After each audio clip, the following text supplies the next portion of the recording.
क्या कभी आपने महसूस किया है कि एक छोटी सी याद आपका पूरा दिन अपनी मुट्ठी में बंद कर लेती है? बस एक वाक्य, एक पुराना लम्हा, किसी की तीखी नजर या वो धोखे भरा दृश्य, और अचानक कंधे कस जाते हैं, धड़कन तेज हो जाती है और दिमाग में उस हर ठुकराए पल की फिल्म चालू हो जाती है। ये सब ऑफिस के रास्ते, ट्रैफिक में, किराने की कतार में या आधी रात के सन्नाटे में होता है, जब सब सो रहे होते हैं।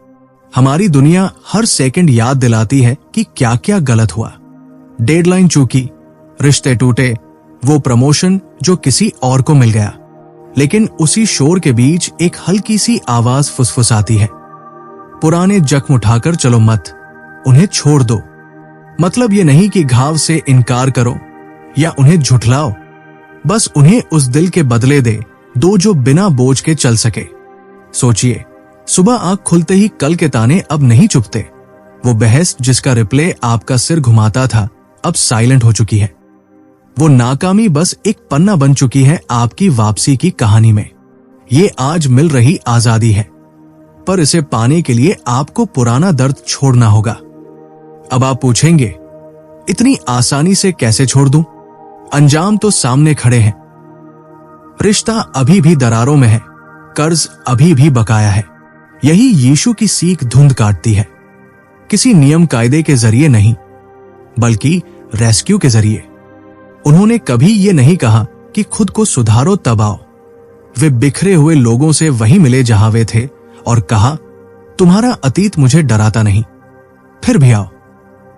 संदेश आज भी गूंजता है, अगर परिपूर्ण प्रेम ने तुम्हें माफ कर दिया तो तुम खुद को दोषी क्यों ठहराते रहो? हम खुद को ऐसे टैग देते हैं, मैं तो उस गलती वाला आदमी हूं, मैं नाकाम हूं। पर परमेश्वर की माफी अधूरी या मजबूरी में नहीं मिलती, वो फाइल दोबारा खोलने को नहीं रखती। जब दिव्य प्रेम माफ करता है तो भुला भी देता है। मतलब आत्मदोष का कानूनी हक खत्म। दोष कहता है तुम अब भी कटघरे में हो, प्रेम कहता है फैसला सुनाया जा चुका, तुम आजाद हो। जब जब गिल्ट भाषण छेड़े, आप बीच में दया का माइक पकड़ा दीजिए, एक गहरी सांस लीजिए और वो दिमागी खुलापन देखिए जहां शर्म अब किराएदार नहीं। उस जगह का नक्शा भरोसा, आशा और रचनात्मकता के लिए बना है। यही भविष्य के चमत्कार आकार लेते हैं। भरोसा कोई अंधी आशावादिता नहीं, भरोसा है उस वचन पर खड़े रहना जब हालात उल्टा चीखें। ये यकीन करना कि सूखे मौसम में भी भलाई का बीज उग सकता है, कि कमजोरी के घंटे से ताकत उठ सकती है, कि जो तोड़ना चाहता था वही आपका मकसद गढ़ेगा। और राज ये है, जहां भरोसा फलता है, शक भूखा मर जाता है। दिल दोनों को एक साथ खिला नहीं सकता। इसलिए हर सुबह तय कीजिए कि किस आवाज को माइक मिलेगा। कल्पना कीजिए, ऑफिस पहुंचते समय आपके भीतर का आत्मविश्वास केपीआई या तालियों से बंधा नहीं, बल्कि इस सच्चाई से आप प्रेम में सुरक्षित हैं, मार्गदर्शन में हैं। सोचिए, टू डू लिस्ट निपटाते वक्त आपके मन में ये शांति हो कि अगर पांव फिसला भी तो दया का जाल आपको और मजबूत बनाकर उठाएगा। हकीकत यही रहेगी, बिल अभी भी आने वाले हैं, डेडलाइन सिर पर है, घर में बहसें फिर भी भड़क सकती है, पर फर्क इतना सा है कि आपकी पहचान अब बहस का मुद्दा नहीं। जब आप मान लेते हैं कि पहले से ही स्वीकारे हुए हैं, तो चुनौतियां घबराहट नहीं शांति से निपटती है। यही शांति बातचीत बदल देती है। आप रिएक्ट नहीं, रिस्पॉन्ड करते हैं। पेरेंटिंग बदलती है, डांट की जगह समझ। लीडरशिप बदलती है, हुक्म की जगह सेवा। और लोग पूछने लगेंगे, आप में ये ठहराव आया कहां से? आप मुस्कुराएंगे, क्योंकि जानेंगे बाहरी सुकून उस अंदरूनी अदला-बदली का सबूत है। पुराने घाव गए, नया दिल मिला। दोष की जगह आत्मविश्वास, डर की जगह भरोसा। शायद आप अब भी खुद को अनफिट मानते हो। अच्छा है, तभी दया जगमगाती है। याद रखिए, यीशु ने अक्सर अनदेखों को चुना, मछुआरे, कर वसूलने वाले, समाज से कटे लोग, ताकि उम्मीद की मशाल पहुंचे।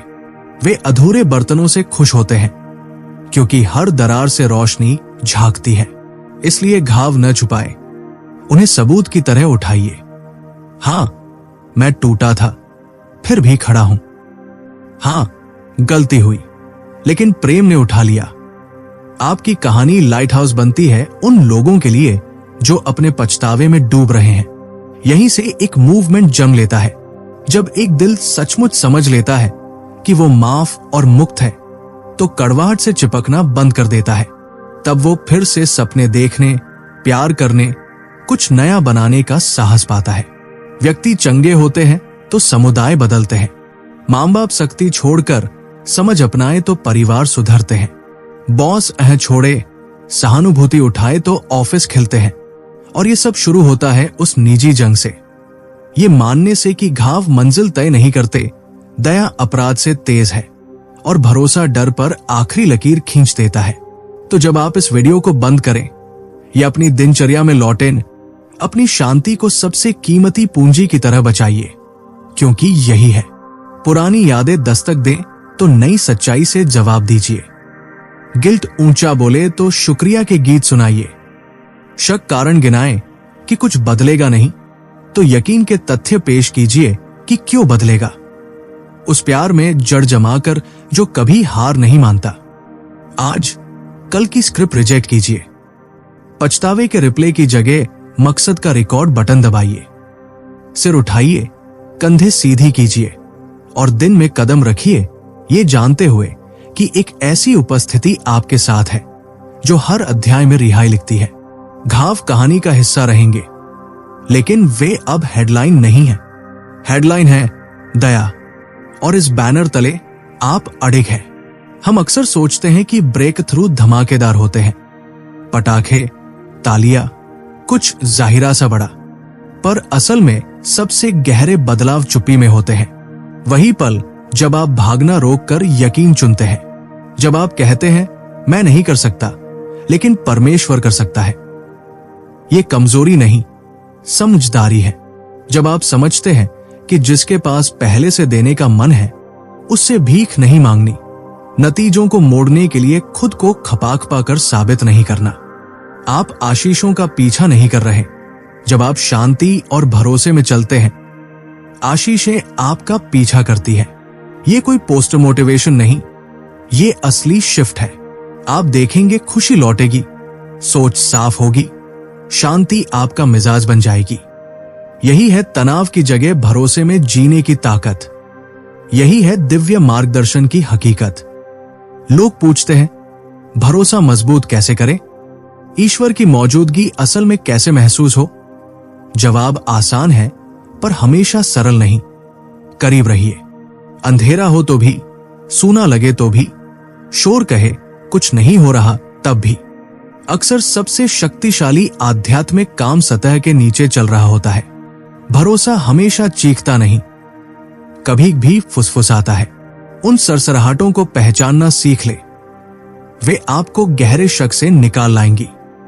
उन लम्हों से जुड़े रहिए जहां अकस्मात शांति ने छुआ। वो कल्पना नहीं थी, वो उपस्थिति थी। प्रेम था जो कह रहा था मैं यही हूं।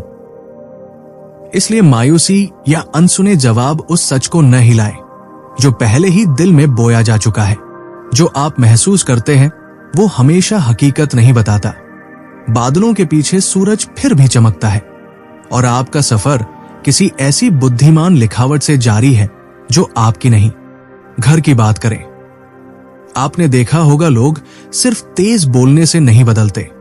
प्यार का वॉल्यूम लेक्चर से ऊंचा है, उपस्थिति का असर दबाव से ज्यादा है। यीशु की राह लोगों को कंट्रोल करने की नहीं, दिल बदलने की रही। कोमलता, सब्र और सच के जरिए। आपको घरवालों को ठीक करने की जरूरत नहीं। बदलाव का चैनल बनने के लिए बस शांत रहिए। उथल पुथल में ठहराव बने, तकरार में दया दे, दूसरों के हिलने पर खुद स्थिर रहें। यकीन मानिए, लोग नोटिस करते हैं। जैसे सूरज के आने से कमरा भर जाता है, वैसे ही आपकी लगातार शांति का असर लहरों सा फैलता है। घर वाले शायद कहे ना, पर महसूस जरूर करेंगे। आपकी आवाज, आपके रुककर बोलने के ढंग में, और आपके जरिए वे देख पाएंगे कि दिव्य प्रेम सच में कैसा लगता है। आगे बढ़ते हुए यही पकड़े रहिए। आप सही मौके का इंतजार नहीं कर रहे, आप खुद वो मौका बन रहे हैं। आप प्यार कमाने की दौड़ में नहीं, आप सीख रहे हैं उसमें जीना। और सबसे बढ़कर आप कोई टूटी परियोजना नहीं, आप एक बर्तन हैं जिसे निखारा जा रहा है। जो आपको तोड़ना चाहता था वही कल किसी और को बचाने की गवाही बनेगा। जो दिल तोड़ गया उसी मिट्टी में फिर खुशी जड़ जमाएगी। यही है वो रूपांतरण जो प्रेम देता है, सतही नहीं, अस्थाई नहीं, बल्कि भीतर से लेकर बाहर तक संपूर्ण।